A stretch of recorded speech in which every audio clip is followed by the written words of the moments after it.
The first sound was the click of a fan closing, sharp as a verdict, followed by a hush that spread like frost across the mirrored ballroom.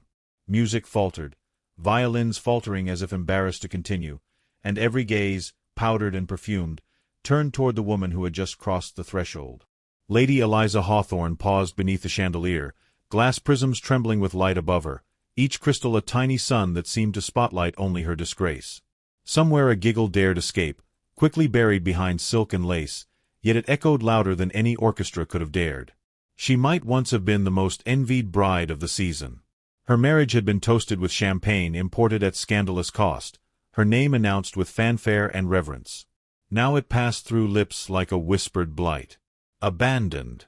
The word clung to her as if stitched into the very ivory of her gown, though the fabric was immaculate, though pearls lay upon her throat with quiet devotion. Every woman present understood the unspoken law. A wife whose husband had fled was a woman stripped of value, irrespective of fault. Her rings had not changed, her title had not vanished, yet the gentleman who had claimed her had dissolved into myth, taking with him her safety, her worth, her place. She lifted her chin, not in defiance but in habit, a discipline woven through years of etiquette.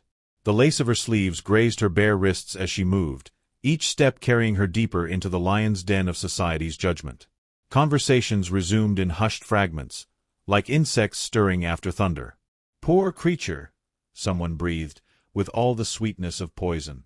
"One never knows what transpires in the private chambers of a marriage," another replied, lips curved in practiced sympathy. Eliza heard them. She had developed an ear for cruelty dressed as concern. The skill had become essential. She reached the edge of the dance floor, where earlier in the evening a young viscount had once bowed to her in admiration. Tonight, he turned away before their eyes could meet. Others followed his example. Pairs reformed without her, skirts whispering, boots tapping back into rhythm, as if a stone had been cast into a pond and the ripples had chosen to erase themselves rather than acknowledge what had disturbed the surface. In the shadow of the far column, half obscured by gilt and velvet, stood the Duke of Blackwood. Alistair's reputation preceded him like a wintry wind. He was spoken of in clipped murmurs, a name uttered with both fascination and caution. Some claimed he had never been touched by joy, others that he had buried it long ago beneath estates, obligations, and grief no one dared to confirm.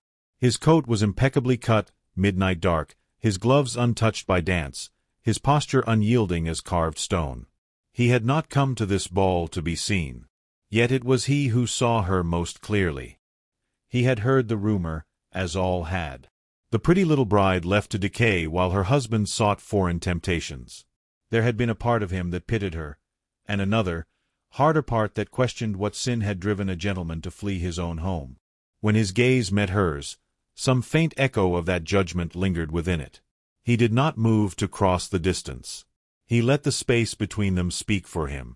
A quadrille was announced, and a suited gentleman, spurred perhaps by pity, began to approach her.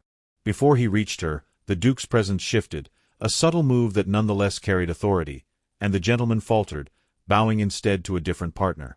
The message was conveyed without words. She was not to be claimed. Such a small intervention, delivered with ruthless civility, and yet its echo thundered. Eliza's fingers curled lightly around her fan. She had been refused before. Never, however, had she been refused by silence made sovereign. Humiliation is a quiet execution. It does not strike, it erodes. It entered her in waves, cool and methodical, hollowing the marrow of her pride. Across the room she caught her own reflection in a mirror framed with gold cherubim. Her eyes seemed larger than they had ever been, darker, ringed with a weariness not meant for a woman of 22. She wondered whether she had imagined warmth in his gaze, whether that flicker had been merely the reflection of light. Yet she could not shake the sense that the Duke had not looked away in cruelty alone, but in refusal to feel something he had never permitted himself to acknowledge.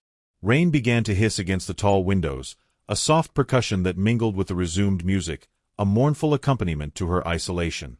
Eliza stepped backward, unnoticed, and then turned, leaving behind the blaze of chandeliers for the dimmer corridor where portraits of dead ancestors lined the walls, their eyes stern with approval of everything she could no longer offer the world.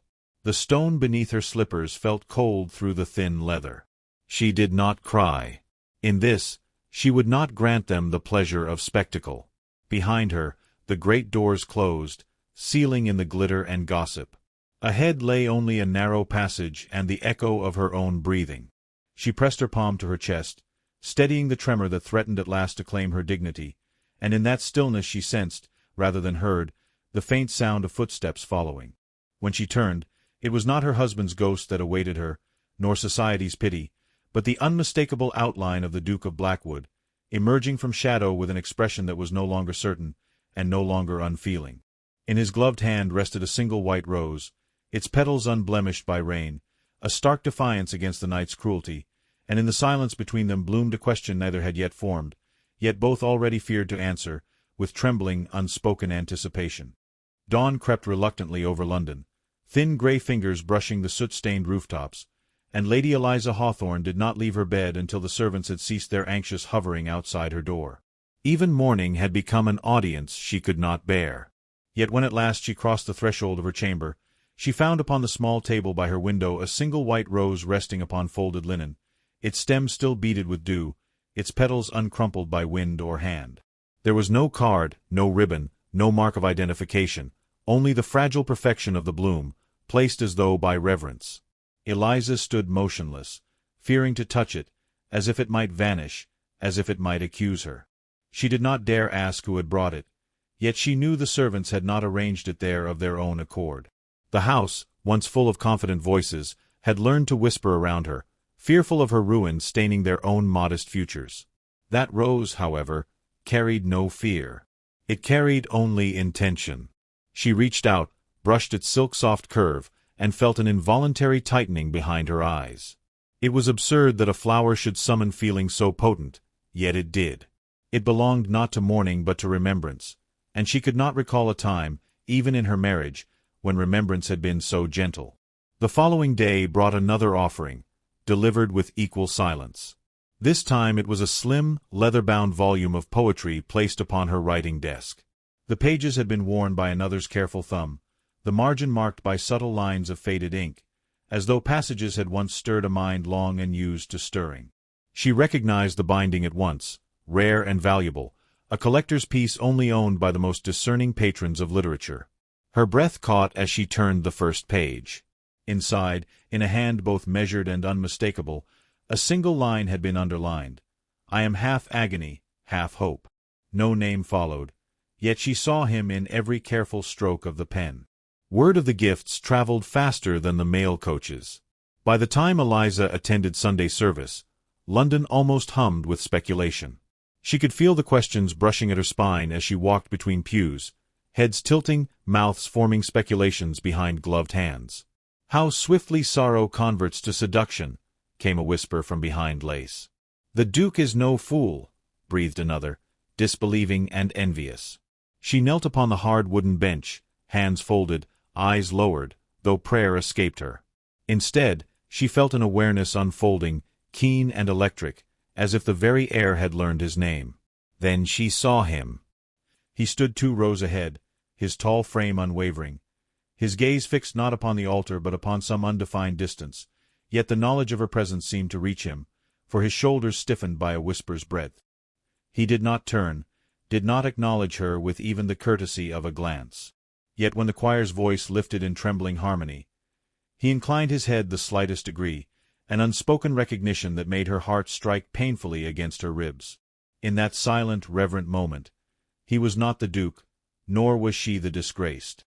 They were simply 2 souls breathing the same air, daring not to name the quiet storm stirring between them. Outside, as worshippers dispersed, his carriage stood unmistakably near hers. It was not coincidence. It could not be so. The horses stamped with refined patience, leather reins held by a driver who did not look at her, though his awareness coiled on every nerve. She waited for some indication, some word, some gesture, yet none came. Only as her own carriage door closed did she notice the delicate parcel placed upon the step, a silk handkerchief embroidered with a modest initial, not her own. Its letter was A.B. That, too, was deliberate. That, too, was a confession made in cipher. Scandal, once a creeping whisper, had begun to roar. Invitations ceased entirely. Old acquaintances crossed the street when she passed. Former friends developed sudden ailments whenever her name was mentioned. Eliza drifted as a shadow in a world once shaped by her existence. Yet in the midst of that abandonment, the tokens continued. A rare confection from France, a posy beneath her window at dusk, a letter containing no words at all but sealed with silent authority. The world saw only impropriety. She saw only a hand extended through darkness, unsure whether it heralded salvation or a deeper, more ruinous fall. One afternoon, driven by both longing and terror, she ventured to the theater. The velvet seats embraced her like ghosts from a kindertime, and the chandeliers bathed her in reluctant gold. Murmurs rippled the moment she took her place. Then, as the curtain rose, the murmurs ceased, not because they had ended, but because they had gathered at the sight of him. In the box directly opposite, the Duke of Blackwood stood alone, his silhouette framed by opulence, his eyes lifted at last without apology. He did not smile. He did not mask his attention. He simply watched her. The orchestra faded into nothingness inside her veins. She was aware only of that gaze, that deliberate, fearless focus upon her person, as if by looking he meant to erase the world's judgment. Its boldness was more than gift or token. It was defiance sculpted into stillness. Every onlooker followed the line of his vision, and understanding struck the room as lightning strikes earth. When at last he inclined his head in formal acknowledgment, slow and undeniable, London inhaled sharply as one trembling creature, and Eliza knew with sickening clarity that the Duke had not merely reached for her heart. He had laid it, exposed and burning, upon the altar of scandal. Night surrendered to a storm that circled Blackwood Manor like a living thing, wind dragging its fingers across the stone as Lady Eliza Hawthorne stood at the threshold of the Duke's library. She had not been formally invited so much as summoned by implication, a letter bearing only an address and an hour pressed into her palm earlier that day. Every rational voice within her had urged refusal, yet another voice, one dangerously alive, had compelled her carriage forward. The door groaned open, admitting her into a cavern of shadowed shelves and amber firelight, and behind a vast desk stood the Duke, watchful, guarded, undeniably present. "You should not have come," he said, his tone low, neither reproachful nor relieved. "Nor should you have called for me," she replied, her composure a fragile ribbon pulled tight around unease. A log shifted within the hearth, scattering sparks, and for one breath the gold of flame caught along the hard line of his cheekbone, softened the sternness of his eyes. He crossed the echoing floor, measured footfalls marking the space he dared to close, and stopped at a distance still respectful, still painfully restrained. Within that invisible boundary, tension thickened into substance, as if the air itself had learned to feel.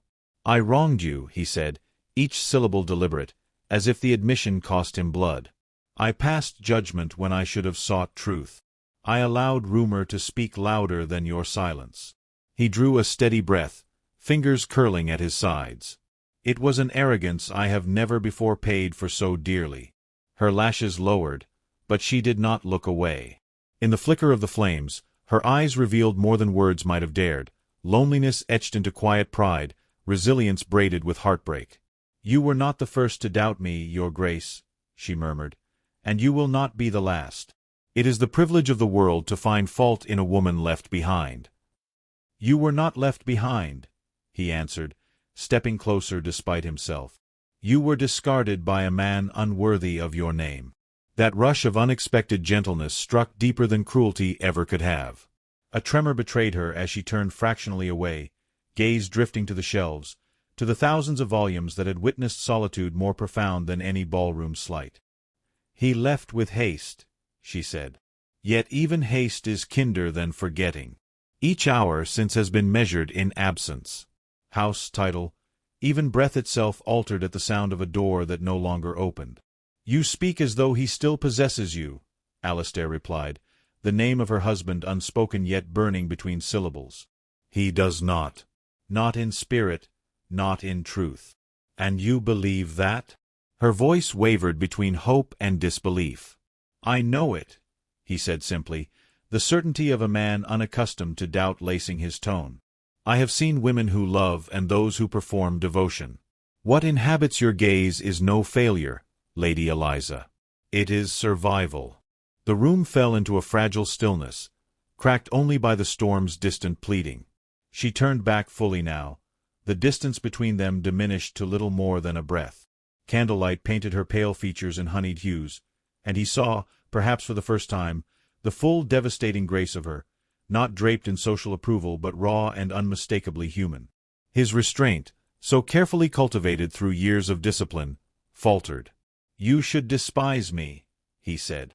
"I made you a spectacle when you had already known too much staring." "I did despise you," she answered. "For a moment, in the corridor, when I believed you merely another silent witness to my disgrace. Yet the roses did not smell of cruelty. The verses did not read with contempt. I began to recognize an echo of loneliness in your gestures that mirrored my own." His hand lifted almost without permission, hovering inches from her sleeve, knuckles tense, as if he dared not take what was placed so temptingly near. "Then forgive me," he breathed, "not as society forgives, but as a woman who has been seen too harshly." Her gaze met his, unwavering now, and the storm outside seemed to lean inward, as if to hear her reply. "I can forgive," she whispered, "but I do not know how to forget." The space between them collapsed. He claimed no touch, yet moved so near that the faintest exhale brushed her temple. Any closer and propriety would fracture, any longer and reason would be lost. The gravity of that suspended moment pulsed, unbearable, reverent, forbidden. Her lips parted with a silent, unuttered word. His jaw tightened, eyes darkened, and with visible effort he turned his face slightly aside, choosing renunciation over desire. "If I crossed that final distance," he said, voice edged with restraint, "you would never be able to return to the world that already condemns you. I would rather wound myself than deepen your disgrace." "And I," she replied, soft yet resolute, "have endured far sharper wounds than truth." He stepped back abruptly, hands clenching as though releasing her required physical strength. The fire spat in quiet protest. He retrieved a sealed envelope from his desk, its surface marked with the royal crest, and extended it to her without flourish, without explanation. Her fingers trembled as she accepted the heavy paper, sensing within it the weight of consequence. "What is this?" she breathed. "That," he answered, his expression shuttered, unreadable, "is the beginning of a war I am prepared to wage for you, whether you wish it or not." Snow had not been meant for spring, yet it fell in deliberate silence, cloaking the garden of Blackwood Manor in a pale shroud, as if the world itself sought to hush all witness to Lady Eliza Hawthorne's arrival. She walked among frost-bitten roses, their bowed heads echoing her thoughts, the cold pressing through velvet and bone alike, yet she did not turn back. Somewhere behind her, the world had withdrawn all mercy. Ahead stood only the Duke, a lone figure against the whitened hedges, dark coat brushed with falling ash of sky. He did not approach. He waited, a monument forged of decision. She had received his message without seal or servant, braided only in a sentence she could not forget. "Come to the garden before the clock strikes 9, or never again." "You tempt ruin in such a summons," she said once close enough for breath to move between them, though her voice had softened in the marvel of his presence. Snow rested upon the raven of his hair, and she found herself watching it melt away. "I have dwelt within ruin for years," he replied. "Tonight I choose a different punishment." A faint rise of surprise touched her brow. "Then you summon me as judge?" "No. I summon you as witness. To my undoing, or to my salvation, whichever you allow." His gaze never wavered now. It sought no refuge, held no apology. It was a gaze that had surrendered. He moved nearer, boots pressing prints into unsoiled snow. "All London has named you disgrace. All London is wrong. They heap their rot upon what they do not understand, and I have permitted their ignorance to prosper. No longer." He lowered his head, not to mock, not to flirt, but with honor so profound she scarcely recognized the gesture. "Lady Eliza Hawthorne, I stand before you stripped of title's arrogance. If society is a courtroom, I choose to accuse it of injustice, and I choose you as the living evidence of its sin." The air quivered. Her breath caught like a caged bird. "You speak treason against your own world," she murmured. "I speak love," he answered simply, as if the word itself had dared him. "Not the carnivorous ache that has devoured weaker men, but the kind that kneels. I would trade my lands, my name, my standing among kings, if it meant you should never again bow your head in shame." A tremor passed through her as though the snow had entered her blood. "You do not know what you ask," she warned. "I am not free. I am bound in law, in rumor, in ink that another man scrawled across my life. To claim me is to become a target. They will poison your legacy." "Then let them choke," he declared, voice rising for the first time, not in anger but in courage. "Let the aristocracy clutch its pearls until they crack. If their society cannot house such fragile virtue without breaking, then it deserves to fall from its own brittle height." He sank then, slow and grave, into the snow before her, its cold baptizing the hem of his noble coat. A gasp left her lips, swallowed instantly by the sky. "Do not," she whispered, glancing toward the windows, fearful of eyes unseen. "They will see you." "Let them," he said, kneeling still, eyes lifted as if to a queen amid fallen empire. "Let history record that the Duke of Blackwood bent knee not to sovereign power, but to a woman abandoned by lies and made magnificent by survival." Time ceased to move. Bells rang faintly in the distance, or perhaps it was only her heart, tolling with the impossible truth of his words. She reached down before she could restrain herself, gloved hand settling upon his shoulder. The contact singed through layers meant for distance. He caught his breath, but did not move from his place of obeisance. "If you speak on like this before others," she said, "they will drag my name through flame." "Then I will walk through flame with you," he answered. "Not as your benefactor. As your equal." The stillness between them filled with an invisible music, sorrow shaped into courage, disgrace twisted toward redemption. She had lived so long as absence that presence struck like sunlight through a crypt. Yet reality clawed at her triumph. "My husband yet lives," she whispered, "and though faithless, he yet holds my bond." The air tightened. The Duke rose slowly, his eyes darkening, filled not with doubt but with something fierce, almost beautiful in its consequence. "Then he will learn," Alistair said, voice lowered into thunder's edge, "that what a man abandons is not always without a guardian, and that the space he left unguarded has been claimed by one who does not forgive trespass." Morning crept across Blackwood Manor with a light as pale as forgiveness, sliding over frost and stone as if uncertain of its welcome. Eliza stood at her window, the echo of the Duke's vow still trembling within her chest. Every nerve in her body remained tuned to the thunder of his declaration.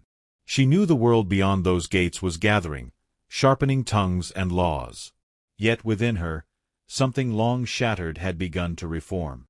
She descended the staircase not as a ghost of her former self, but as a woman born upright by courage newly claimed. The great doors opened, admitting a procession of unwanted memories carried in human form. Standing upon the threshold was her husband, Lord Hawthorne, dressed in tired finery and desperation. His eyes, once warm, now darted with calculation, surveying the ancestral grandeur he had once forsaken. He spoke her name as though it were still his to command. The syllables scraped her like broken glass across old wounds. "I have returned to claim what is mine," he said, stepping forward without permission. His hand lifted as if to grace her arm, yet she did not retreat. It was the Duke who moved first, placing himself between them with silent ferocity. The space he occupied was filled not by anger alone, but by a defining certainty. "You claim nothing here," Alistair replied, voice measured and fearless. "You forfeited that right the moment you abandoned her honor." His words had the weight of law even before the law arrived. Servants, gardeners, and distant villagers had gathered, drawn by rumor to witness what punishment or miracle awaited. Hawthorne scoffed, masking fear with hauteur, and declared an intention to pursue legal binding. Within the hour, a magistrate arrived, summoned by summons already prepared within the Duke's sealed letter. Papers bearing signatures, testimonies, and evidence unfurled against the stone table in the hall. Witnesses spoke of the opera singer, the village abroad, the unholy debts. Each truth struck with crystalline clarity. Hawthorne's defense imploded beneath his own dishonor, and with it, the marriage dissolved like mist meeting sun. Eliza listened in still disbelief as the final decree released her. Freedom was hers, written by quill and confirmed by witness. The air tasted different after, as though even the manor exhaled relief. At last she looked at Alistair, who had not released her hand since the judgment's echo faded. In his gaze was neither triumph nor possession, only awe. The villagers bowed their heads in newfound reverence, murmurs shifting from scandal to legend. She was not the abandoned now, but the liberated. He led her back into the garden, where snow had surrendered to delicate green. Kneeling once more, but now in shared silence, he offered the same white rose she had first received. Its petals unfurled at the touch of her breath. "Will you choose me freely, without shadow or scandal, simply because your heart commands it?" he asked softly. The question held no demand, only hope. She watched his face, memorizing the strength carved there by solitude and reason. Her answer came as a release of breath she had held for too long. "I choose you, because my soul already has." He rose, embracing her with reverence rather than urgency. The world stilled around them, a painting fixed in eternal light. Bells from the distant chapel began to ring, not for society, but for victory of spirit. In weeks that followed, the manor transformed into a place reborn. Invitations returned, yet their importance had faded. What mattered was the quiet mornings, clasped hands, shared books, and love no longer whispered. When they finally stood before altar stone, the chapel filled not with gossip but with grace. Eliza wore no crown but her dignity. Alistair spoke vows not memorized but lived. Sunlight poured through stained glass, gilding their joined hands in sacred color. The world outside, once cruel and sharp, gentled as if ashamed of its former injustice. Years later, their names would pass into story, not as villains or spectacles, but as proof that honor may rise from ruin. Children would grow where silence had reigned. Laughter would echo where sorrow had slept. And in quiet corners of the land, when roses bloomed in unexpected snow, the world would remember how love, once spurned, had chosen to remain.